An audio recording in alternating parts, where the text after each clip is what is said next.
Welcome to UO Today. I'm Paul Pepis, Director of the Oregon Humanities Center. My guest today is Aimée Morrison, Associate Professor of English Language and Literature at the University of Waterloo in Ontario, Canada. Morrison conducts research on social media, visual and digital rhetoric, digital humanities, disability studies, and life writing. She writes extensively about social media and online communication tools. Her current project, a book on selfies, seeks to understand how people decide how to represent themselves online, what motivates those decisions, and what effects they have. Morrison was a 2019 recipient of a Trudeau Foundation Fellowship and has won grants from the Social Sciences and Humanities Research Council of Canada. Morrison, along with Lee Scallarup-Bessett, hosts a podcast called All Things ADHD, created as a resource for professional women who have been diagnosed later in life with ADHD and the people who love them, and to bridge scholarly and popular knowledge about neurodiversity. On May 16, 2024, Morrison gave a talk titled Touch Grass as the annual lecturer for the U of O's New Media and Culture Certificate Program. Thanks, Aimée, for coming on the show. It's nice to have you with us. Thanks for having me. So first, tell us a little bit about your background and how you developed your academic areas of interest. Well, like most people, I think there's probably something from my upbringing and my childhood that led me eventually around to where I grew up in Northern Ontario, deep in the sticks, a Francophone background.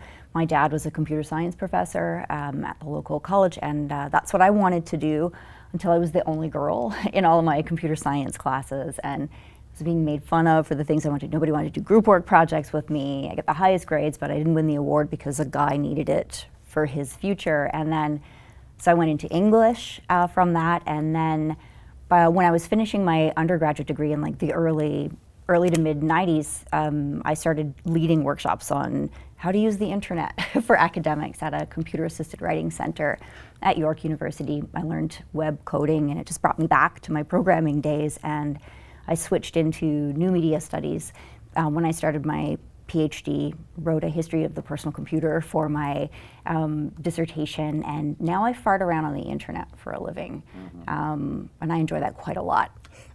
So, as I mentioned, you study social media and online communication tools. So why is that an important thing to study? Because everybody does it, right? At a certain point in the mid-2010s, Facebook was having more daily users than Google, right? So it is a place where people were, where consequential parts of their lives were taking place. And throughout sort of elite education, you're still hearing things like, oh, why would I do that? Just showing pictures of my lunch to people. It was really dismissive of a literate practice, a multimedia, self-expression, community building, activist, diverting kind of practice that everybody was engaging in, using words and pictures and sounds. And as someone who studies words and pictures and sounds, I was really interested in understanding a little bit better how and why people made the choices they made online. And why did you focus in on self-representation and online life narratives? Because it seemed to me, from that earliest New Yorker cartoon, on the internet, nobody knows you're a dog, right? But it turned out that when people went online, they were being more fully themselves in ways sometimes that they were being more often versions of their backstage selves in the early internet that felt like a place that was outside of the real world. And it intrigued me how people were finding a way to be a part of themselves in online spaces that they did not feel allowed to be, from social norms or conformity or the groups they found themselves in. They were building new affinity communities around identities or practices.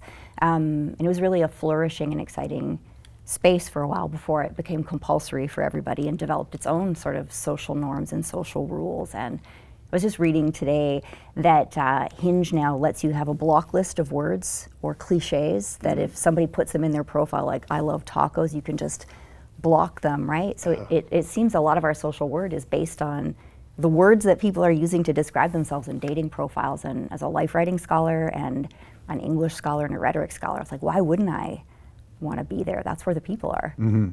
So you've spoken about this new way that and this activity that that everybody's involved with in very positive terms, but we can. It's unsurprising that the press tends to not talk about these things in positive terms.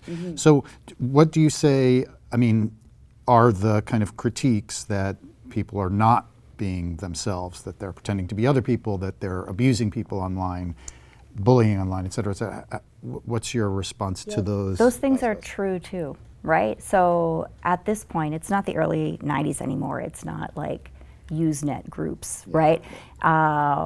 Things were different. When the real world IRL connects or is imbricated a little bit more thoroughly now with everyday life, it's a sort of continuation of everyday life by other means. Or, you know, back in the day, people would go on Facebook to goof around because it was just your friend group there. Like, oh, finally a place I can be myself. And then inevitably, we add every single person we know, including our parents, to our Facebook. And they're like, oh, now I have to decamp to Instagram, right?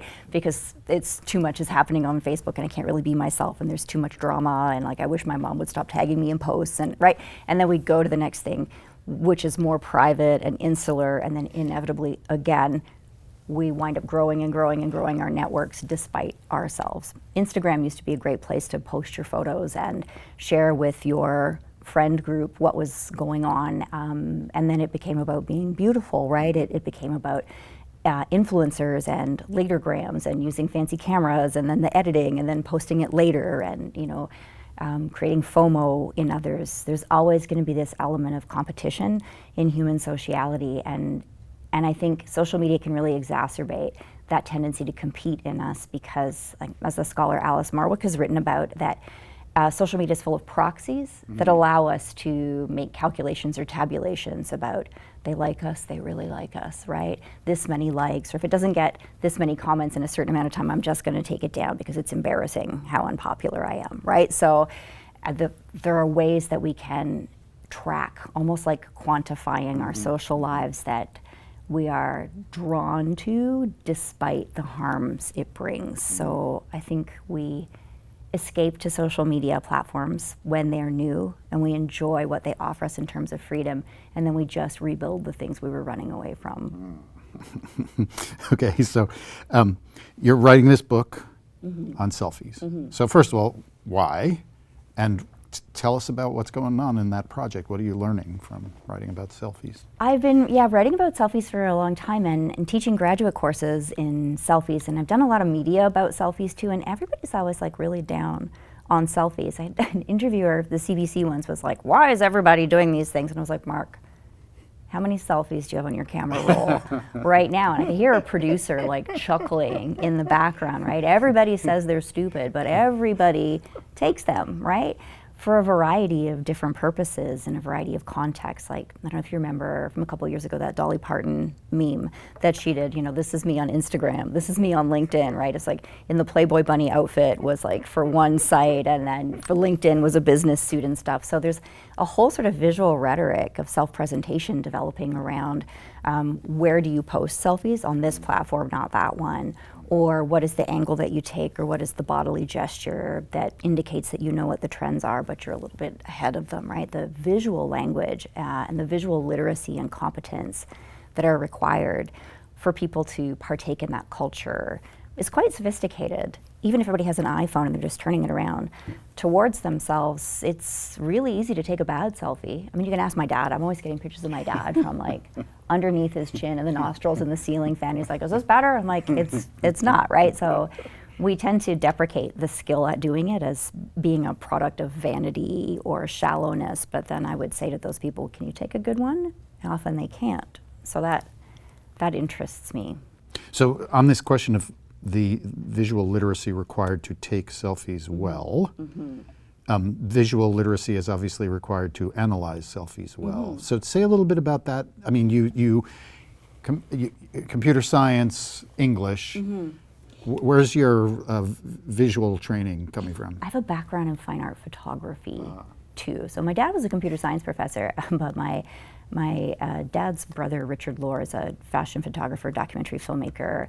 My cousin Scott is a cruise ship photographer. I did 3 years of fine art photography at university when I was there, just because I liked it, right? And knowing how cameras work and seeing people begin to interact with these new cameras that they have that it's just you push a button and the algorithm does a lot for you inside the machine to make it good.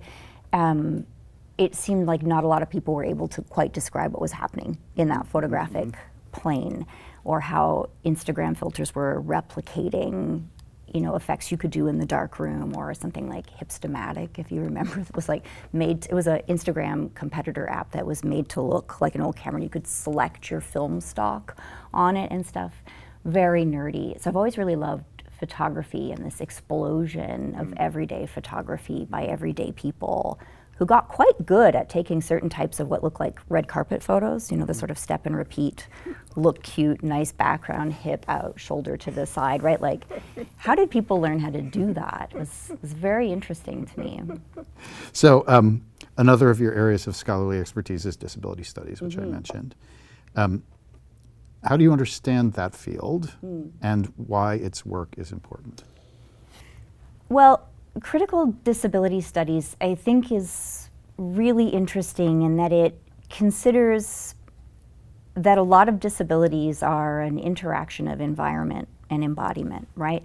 So I have ADHD and I'm autistic, and I need to have an office with a door that closes that I can come to every day, and I know it's going to be in the same place, or I can't function. I can't deal with hot desking. I just can't, right? So if we were going to switch our configuration at work, where now I don't know where I'm going to put my backpack every day, and I'm going to start coming in at 5 in the morning to make sure I get the one chair that I like and stuff, it's going to really disable me, and I'm going to freak out, right? And I think disabled people often are canaries in the coal mine of scarcity culture. Airline seats are getting smaller and smaller and smaller, and now people are suddenly too fat to fit in them, right? But we've made things too small. Or online learning is, more accessible except for people who need to be in person to see. Or, we take supports away, we take time away, we have strictures. A lot of people with ADHD were caught up in cheating scandals during the pandemic because exam proctoring surveillance technology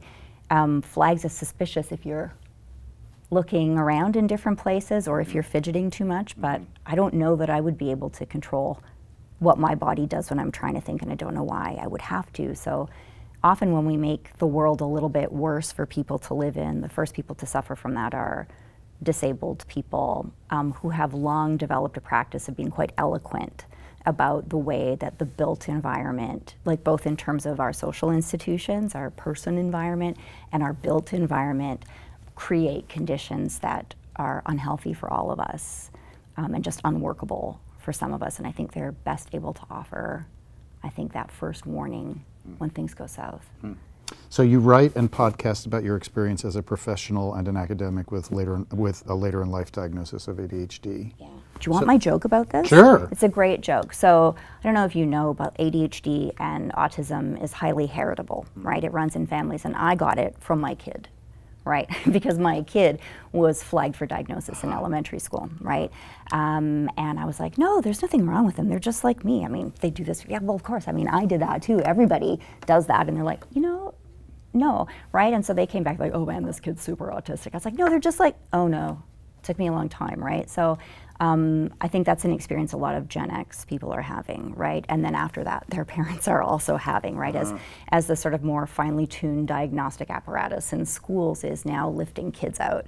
And then the parents, right, is what happened to me, realize themselves that, oh, I see. Maybe that's an explanation. So for me, it's interesting. There's a before and after of my disability identity, right? I was already tenured when I found out about these disabilities, and when I was able to access therapy and medication treatment, it was like, I realized that I was right-hand dominant, but I'd been writing with my left hand my whole life. And I was like, oh, that was a very interesting experience to have. So tell me about the point or the goals of the podcast. The podcast is for people who, like, the stereotype of ADHD is that it's young boys who can't stop kicking chairs, right? They set fires, they're bouncing around, they just need to control themselves in class. But a lot of the women, professional women, so you're not supposed to manage to get a PhD if you're autistic and ADHD and not diagnosed, right? You're not supposed to have it if you're not a boy, right? You're supposed to outgrow it by the time you get to university, that if you continue to take that amphetamine medication into adulthood, you are cheating the system and you're using academic cheat drugs, or it's not possible for somebody with these disabilities to go so long and be so successful without any difficulty. And a lot of women, you know, in their 30s, 40s, and 50s feel a lot of this internalized ableism about it can't possibly be me, or I must be faking it, or I don't deserve this. And our podcast aims to narrate our experiences and the research that we do to give people recently diagnosed or coming into their identities a bit of a foothold in new ways to think about themselves and engage the world. So you've written this fascinating article using the tools from the scholarship of neuroqueer identity to critique academic ableism and the widespread use of disability accommodations in the academy and in other contexts. So first, how do you understand the term neuroqueer? Yeah, neuroqueer is an identity and a theory, right? It proposes that neurological difference in parallel to sexual or gender difference, right, is a nonconformity to an expectation of how one ought to be in the world, that it produces kinds of friction in the world that lead you into a kind of like doubled consciousness, right, where you know how you are supposed to be, but also how you are at the same time. And that gives a kind of metacritical distance or purchase on things. Like, for me, social rules are incredibly complicated and I have to learn them the hard way 100 times, but I'm much better at explaining them to people than those who more easily come into conformity with social norms, because like, listen, I had to book learn that stuff, right? And so if you want to break it down in steps, I can do that because it's not natural to me, right? So neuroqueerness allows that kind of insider-outsider perspective, often on business as usual and life as usual, and asserts also that differences are part of the variety of human beings, right? It's an evolutionary species level advantage that we're not all the same as one another. And so that rather than being accommodated with one-off special treatment, that we might do better to think of a more capaciously inclusive design for how we do things generally, right? So talk a little bit more about that. So you've gestured to what are the problems with the regimes of accommodation, and you've also just now gestured toward what would be a solution to those problems. So explain both of those things a little bit more. Well, the problems of accommodation at my own institution and at many others, well, in Ontario, accommodations regimes in universities are set up because there's human rights legislation, the duty to accommodate, just like the AODA the ADA here, it's AODA where I'm from.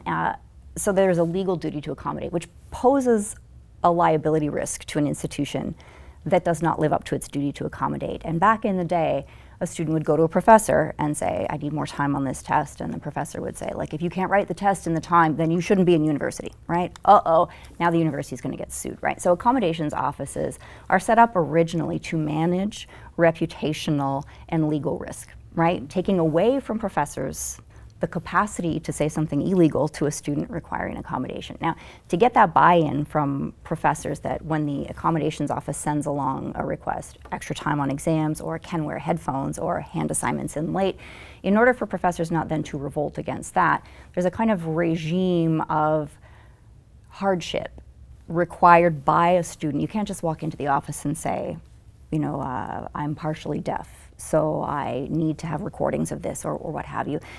You have to prove it. And the process of proving it is often humiliating, expensive, temporary, and partial, right? So there's a quite onerous system by which you have to prove that you deserve to have this special treatment. The assumption is you're trying to get away with something or get out of doing work. And on our podcast, we talk about accommodations as being more expressing a desire to get into the work, right? By removing a barrier. So accommodations offices are mostly set up to make sure we don't get sued, to make sure that students don't fake their way into getting special treatment that they don't deserve, that diminishes, you know, the ability to bell curve everybody fairly from best to worst, right? And it perpetuates a system of competition where fairness is sameness, where timed tests are meant to weed people out, even though you never really write those in the real world, right? So that's part of the problem, is that to go through an accommodations system, you have to prove how broken you are in order to be pitied enough to be felt to deserve some special treatment, right? There's a reason elementary school kids often refuse to use their accommodations in the school systems. They understand they're being patronized. Yeah. So what about the solution?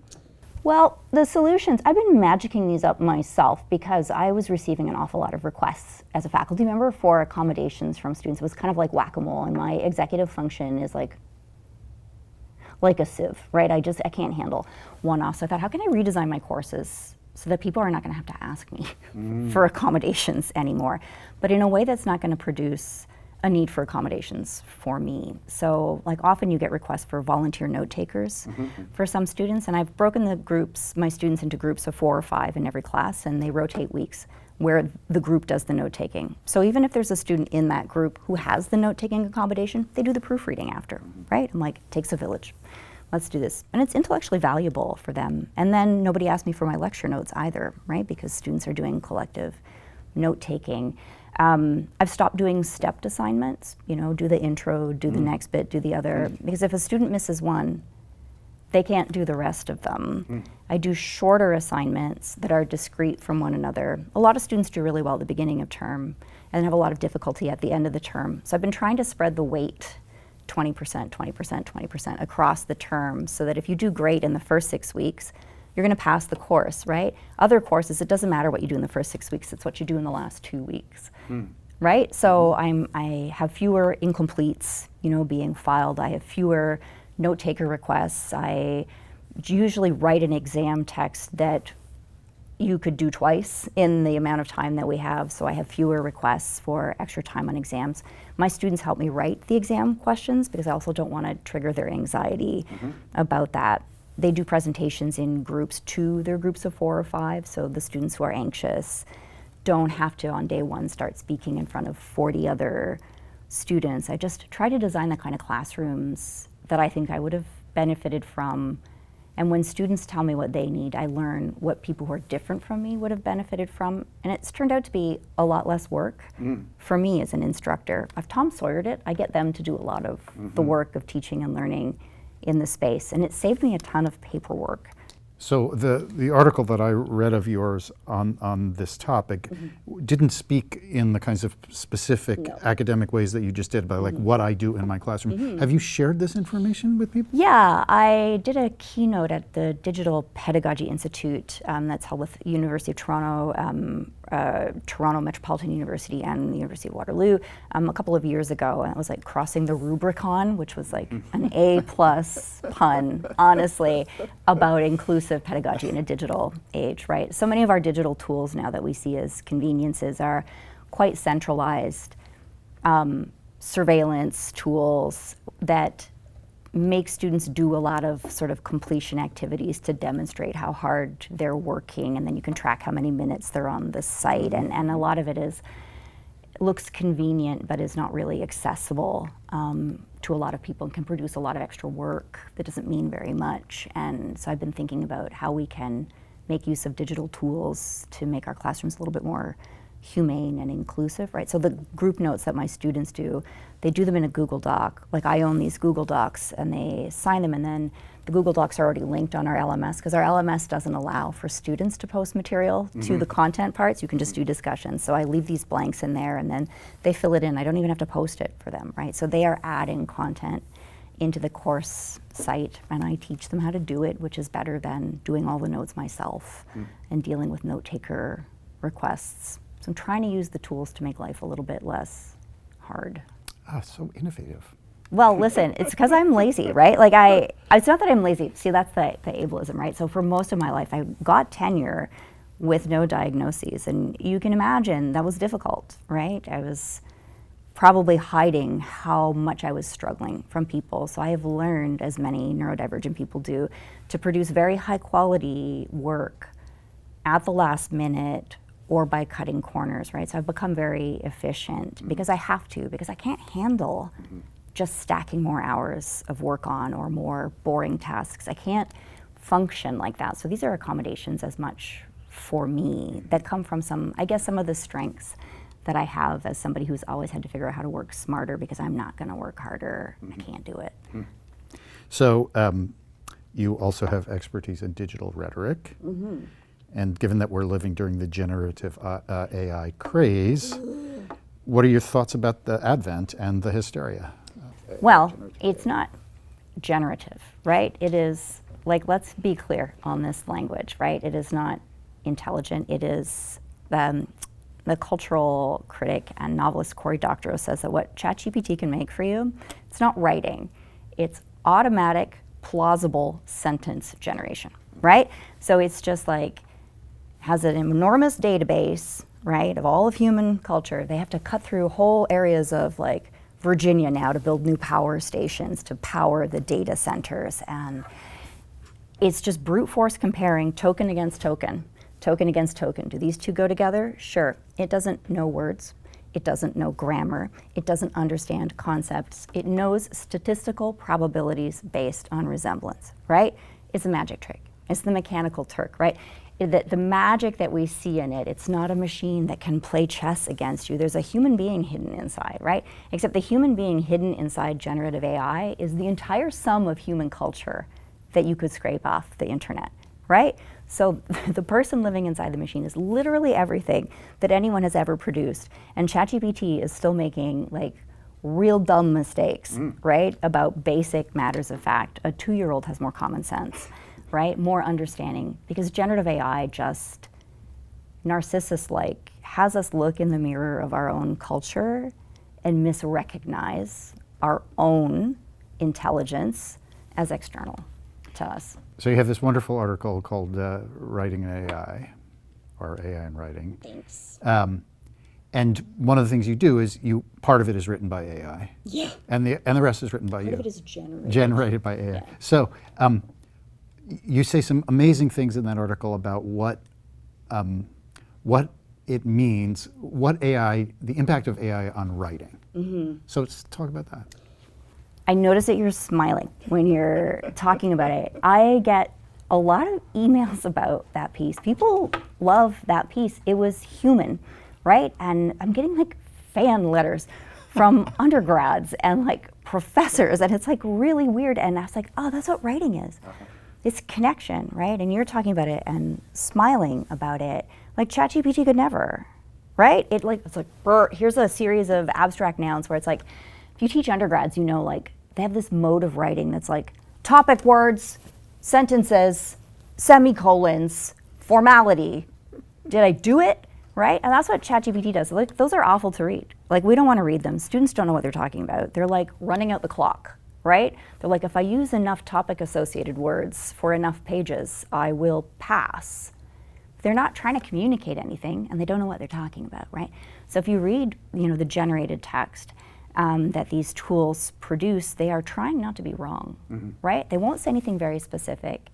When they make an unusual analogy, it's usually by mistake, and if it means anything, it's from what the reader brings into interpreting that, right? When I'm dropping Beastie Boys lyrics in my academic writing, it's because I want to surprise you with Beastie Boys lyrics, and also I love Beastie Boys lyrics, right? It's something that I love. It's part of me that comes into my writing because it's funny. I'm writing another one about ADHD writing styles right now, and my conceit for it is I'm trying to use only lyrics from the Pet Shop Boys 1990 album Behavior in it. We were never being boring, right? I'm like, and it's so fun to write like that. And it turns out when I'm enjoying writing, people tend to enjoy reading. And if our students don't enjoy either reading or writing, then I think we have failed them.